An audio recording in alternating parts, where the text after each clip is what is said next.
are going to want me to break this down. Too strong on a right three. here. Here it is right here. She comes in, gets a little grab around her, trying to kind of hold her, really.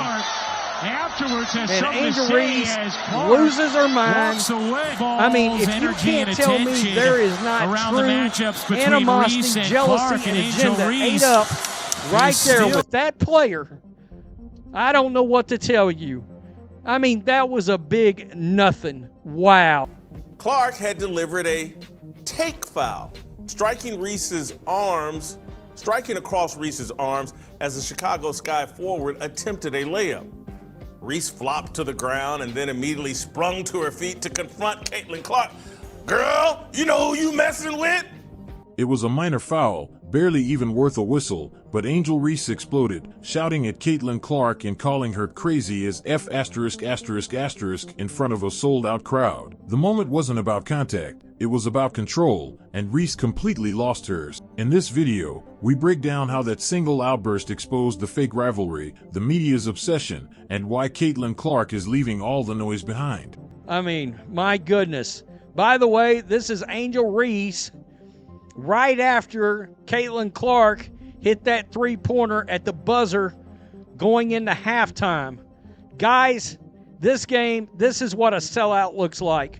They didn't just lose, they were humiliated. Caitlin Clark walked into a sold-out arena packed with over 17,000 screaming fans and walked out with a triple-double that sent a very clear message to the entire league. She's not just living up to the hype, she's obliterating it. With 20 points, 10 assists, and 10 rebounds, Clark made the Chicago Sky look like a JV squad. The final score? 93-58. That wasn't a game, it was a public execution. But the numbers only tell half the story. 17,274 fans, and it was fully sold out. It was packed.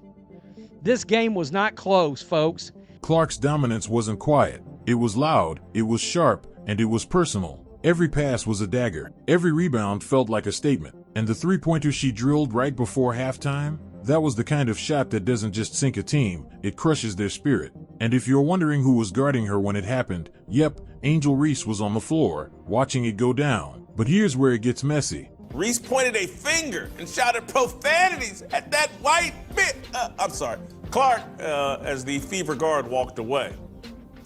Of course, Angel Reese didn't take the loss with grace. No, she did what she's becoming known for, melting down in full view of the world. One minor foul, and suddenly she's shouting, cussing, throwing a tantrum on live TV. "You crazy as F," she screamed at Clark, as if trying to start something. But let's be real, it wasn't about the foul. It was about frustration. It was about jealousy. And it was about being completely outplayed, again. And while Reese was unraveling, Clark was thriving. I don't have an issue with the foul. I thought it was a hard foul. Yep, I thought the refs got it right. And to Angel's point, move on. Clark wasn't just scoring. She was setting her teammates up like a seasoned vet. From Natasha Howard's cuts to Aaliyah Boston's finishes, everything ran through Clark. She controlled the tempo, dictated the flow, and never lost her cool, not once. Meanwhile, Reese was busy padding her stat sheet with rebounds and missed layups. That's not leadership, that's desperation. And just when you think it couldn't get worse for Reese, she gets blocked. Not once, not twice, but again and again, even by Caitlin herself. To be that from her going down that 15-foot area. Clark, same one, boom. That was on a little screen, folks. Screenshots of the moment exploded online. New year, same Angel Reese, one post said. Clark stuffed her shot, then walked away like it was just business. And for her, it was. Because while Reese was chasing clout, Clark was chasing results. One is looking for a spotlight, the other is becoming the whole damn arena. But here's what really stings. It's on their way to a 35-point embarrassing loss. They were getting their brains beat in. Angel Reese is sitting there. She's smart. She knows basketball.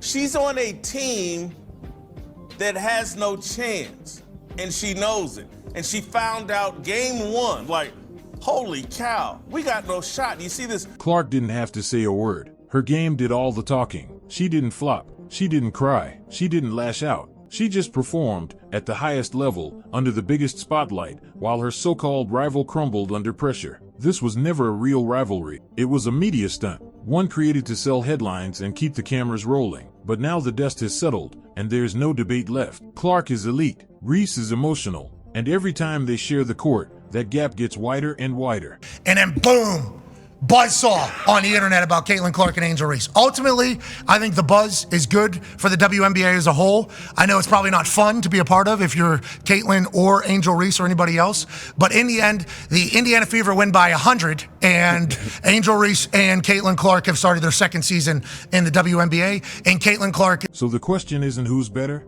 it's why are we still comparing them at all? Here's the cold truth, Angel Reese can grab all the rebounds she wants. It's not helping her team win. On paper, 17 rebounds and 12 points look impressive, until you realize what really happened: a blowout loss, a 35% shooting percentage, and yet another game where her stats didn't move the needle. This isn't new. It's becoming a pattern, and people are finally starting to notice. Because every time she gets a double-double, the scoreboard says the same thing, L. First of all, I think if anybody fouls Angel like that, she's going to have that reaction.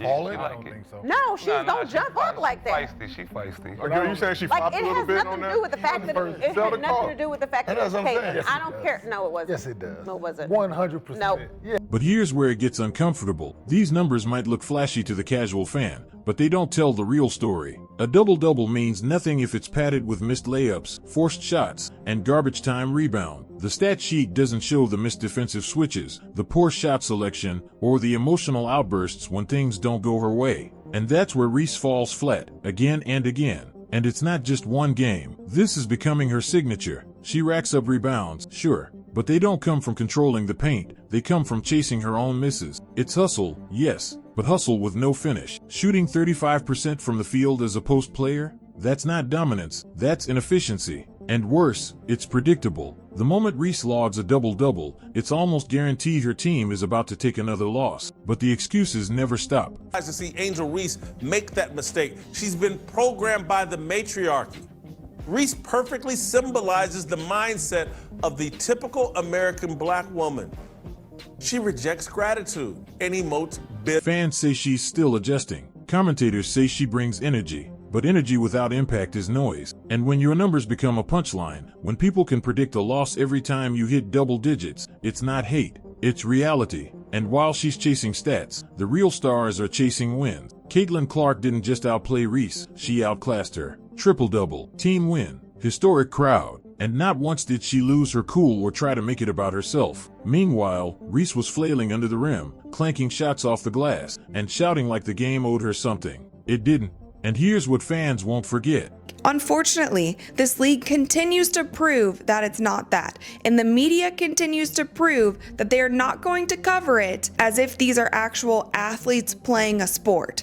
They're going to use it to push narratives, to push think pieces, to make the sport into something that it is not. This wasn't a rivalry, this was a reveal. A moment where the numbers stopped lying and showed us exactly who's built for this stage and who isn't. It was one of the softest fouls you'll ever see, but Angel Reese reacted like someone just slapped her in the face. A light wrap-up, barely a grab. Most players would have shrugged it off and kept playing, but not Reese. She turned around, got in Caitlin Clark's face, and shouted, "You crazy as F." The cameras caught it, the mics picked it up, and the crowd? Stunned, because what just happened didn't match the reaction at all. And here's where the overreaction gets exposed. This wasn't about the foul, it never was. It was about frustration. Reese had already watched Clark dominate the first half, nail a buzzer-beating three, and rack up assists like she was running a clinic. So when that tiny foul came, it wasn't the contact, it was the scoreboard. The moment screamed insecurity, not intensity. But Reese didn't stop there. She kept jawing, kept pointing, kept making it about her. And instead of resetting and focusing on the game, she spiraled, publicly. This is becoming a trend with her. When things go south, the outbursts start. She talks more than she plays, and when the pressure's on, the meltdown begins. That's not leadership, that's a liability. Meanwhile, Clark didn't flinch. Angel Reese, offensive rebound. Angel Reese misses two-point shot. Angel Reese, offensive rebound. Angel Reese misses layup. I mean, we're right back to where we were last season.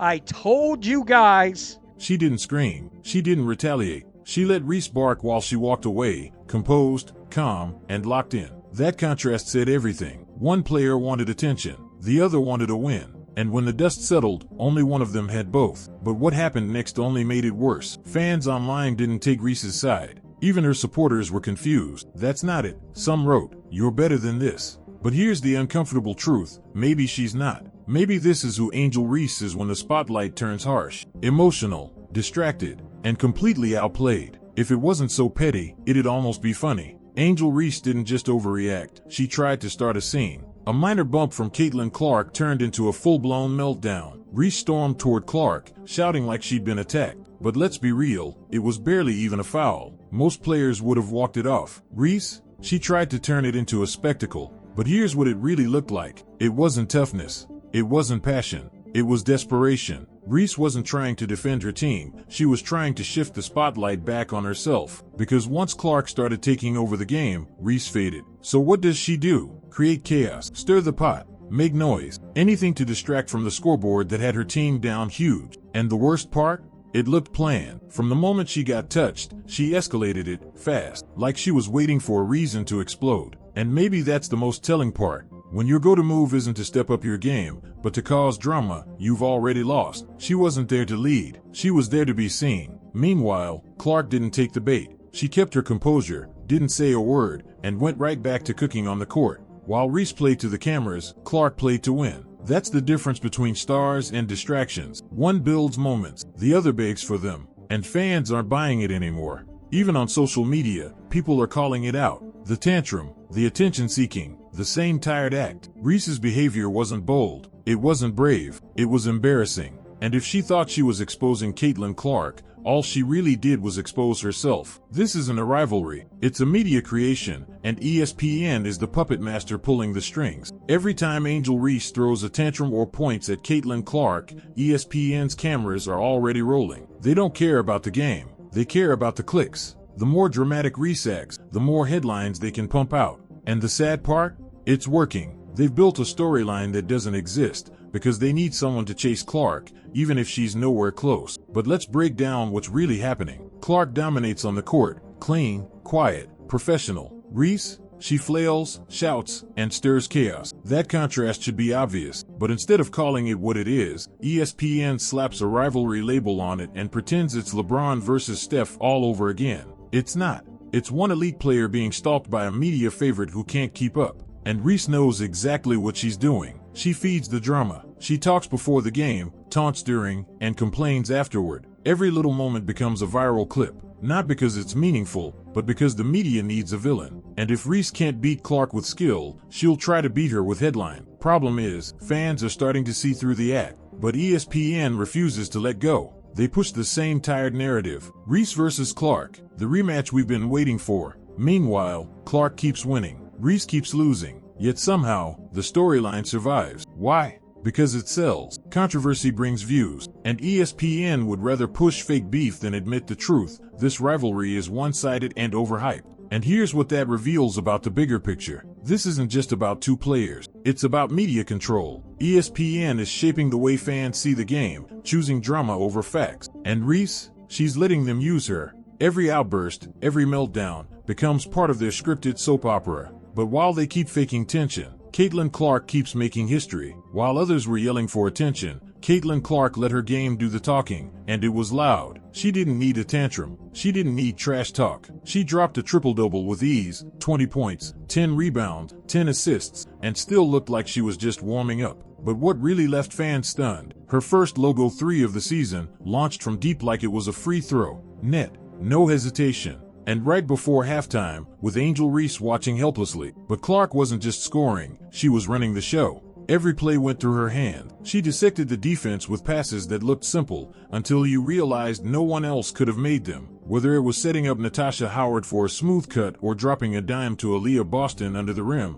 Clark was 2 steps ahead of everyone on the court. Her court vision didn't just create points, it controlled momentum. And then came the leadership. Clark didn't just execute, she elevated everyone around her. She directed traffic, called out coverages, stayed composed while the other team crumbled. And even when Reese tried to drag her into a sideshow of drama and distractions, Clark didn't even blink. She kept leading, kept producing, kept winning. This is what true control looks like. It's not yelling in someone's face. It's not over-celebrating after a rebound. It's staying cool while lighting up the scoreboard and commanding the floor like a seasoned vet. And that logo 3? It wasn't just a highlight. It was a message. I'm here, I'm locked in, and I'm levels above this nonsense. But what Clark did next showed just how wide the gap really is. While others chased headlines, she chased history, and got it. A triple-double, in front of 17,000 screaming fans, in a game that was never close. And the best part? She did it without making a scene. Because when you're that good, you don't need gimmicks. At this point, Angel Reese's entire career feels like one long reaction to Caitlin Clark. Think about it, every time Reese trends, it's because Clark is involved. Every viral clip, every post-game comment, every sideline stare down. She's not building her own legacy, she's chasing someone else's spotlight. And people are starting to call it out, loudly. Because the truth is, Reese needs Caitlin Clark far more than Clark will ever need her. Without Clark, there's no viral beef, no headline, no ESPN segments pretending this is some fierce rivalry. Reese's game alone hasn't earned that attention. Her double-doubles are empty, her efficiency is low, and when the game gets tough, her emotions take over. So instead of leading through skill, she stays relevant by attaching herself to the one player who actually delivers. And the cracks are starting to show. Fans are tired of the same old act. The over-the-top celebrations after missed layups, the constant pointing, the angry outbursts that lead nowhere. One commentator didn't hold back. He called Reese the most petty and insufferable athlete in sports right now. And it's hard to argue. She's built an entire persona around proving she belongs, but keeps proving the opposite. What's worse, she's stuck in Clark's orbit. She doesn't get these headlines on her own. She doesn't pull 17,000 fans into an arena. She doesn't crash the internet with a no-look pass or a logo 3. So what does she do? Stir drama, start fights, lean into the villain role, because at least it keeps her name trending. But that kind of fame fades fast when the scoreboard keeps exposing you. And the most brutal part? Clark never responds, never claps back. She just wins, quietly, consistently. While Reese throws tantrums, Clark breaks records. While Reese talks, Clark works. And if Reese's relevance depends on trying to tear down someone who's already past her, then maybe she never belonged in the conversation to begin with. Let's stop pretending. This isn't a rivalry. It's a mismatch. Caitlin Clark isn't just better than Angel Reese. She's leaps and bounds ahead. In skill, in impact, in leadership. Game after game, Clark continues to dominate at a professional level, while Reese clings to drama just to stay visible. The gap between them isn't shrinking, it's exploding. And anyone still trying to compare the two is either blind or desperate to keep a tired narrative alive. But here's why the media won't let it go. They need this storyline. They need two sides, a clash, a headline war to keep feeding the machine. Without Clark versus Reese, they'd have to face the truth. Clark is outpacing everyone. And Reese? She's been stuck in the same loop since college. Rebounds, low shooting, high emotions. It's not evolving. It's just repeating. And the performances speak for themselves. Clark puts up triple-doubles in sold-out arenas while controlling every possession like a seasoned pro. Reese posts stat lines that look solid until you watch the film. Missed layups, broken plays, emotional outbursts. One is producing wins, the other is just collecting numbers. And fans are starting to notice. But the media keeps spinning it. They'll show you a clip of Reese yelling and call it passion. They'll flash her stats without showing the shooting percentage. Then they'll bring up Clark and act like the two are in the same category. But they're not. And the longer we pretend they are, the more obvious it becomes who's carrying the league and who's just riding the wave. And the final truth? Caitlin Clark isn't looking over her shoulder. She's not wasting time responding. She's moving forward, fast. Reese, on the other hand, seems stuck, more focused on proving she belongs than actually showing it. So let's stop the charade. This isn't a battle. It's a runaway.